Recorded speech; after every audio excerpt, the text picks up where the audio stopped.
বাংলাদেশে নতুন ম্যাজিস্ট্রেট আইছে, ম্যাজিস্ট্রেট নৌশদ খান। আমরা তাকে নিয়ে অনেক ধরনের ভিডিও বানাইছি, আর আমরা ফের প্রবাসী যারা থাকি তারা তাকে নিয়ে খুব উল্লাস করেছি। আসলে এই ম্যাজিস্ট্রেট নৌশদ খান কোন ধরনের দল করে আজও পর্যন্ত আমরা কেউ জানি না। এই ম্যাজিস্ট্রেট নৌশদ খান আজ থেকে 5 বছর আগে আওয়ামী লীগ পর্যন্ত চাকরি করত। এখন সেকে নতুন করে বাংলাদেশের চাল খাটায়ে প্রবাসীর আন্দোলনগুলো থামানোর জন্য এই ম্যাজিস্ট্রেট নৌশদ খানকে আবার চাকরিতে অ্যাপ্লাই করেছে। সে এসে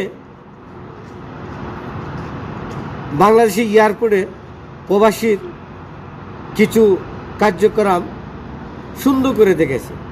আসলে সেই ব্যক্তিটা কেন আজকে এই বাংলাদেশি এয়ারপোর্টে এত সুন্দর পরিচালনা করতেছে, যদি কিছু জানতে চান বিস্তারিত আবারও তথ্য বেড়ে আসবে।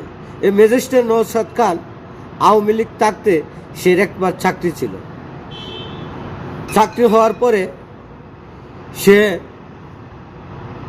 চাকরি থেকে নিষ্পতে পোস্টে অ্যালাউ করে লাগছে।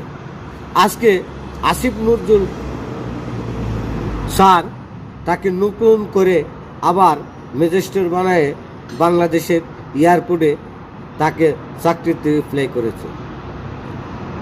আর সে এসে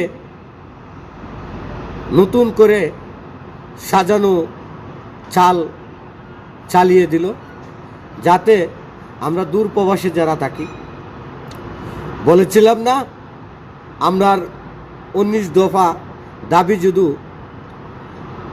না মানে সরকারে, আমরা রিমিটেন্স শাটডাউন, তার জন্য তাকে নতুন চাল করে যাতে আমরা দূর প্রবাসে যারা থাকি রিমিটেন্স না বন্ধ করি এবং রিমিটেন্স শাটডাউন না করি, তার জন্যই চালটা খেটে ম্যাজিস্ট্রেট নৌশদ খানকে নতুন করে চাকরিতে অ্যাপ্লাই করলো। বিস্তারিত তথ্য জানতে চাইলে অপেক্ষা থাকুন, ইনশাল্লাহ সব তথ্য বেরিয়ে আসবে। যদি আপনার কাছে ভিডিও ভালো লাগে থাকে অবশ্যই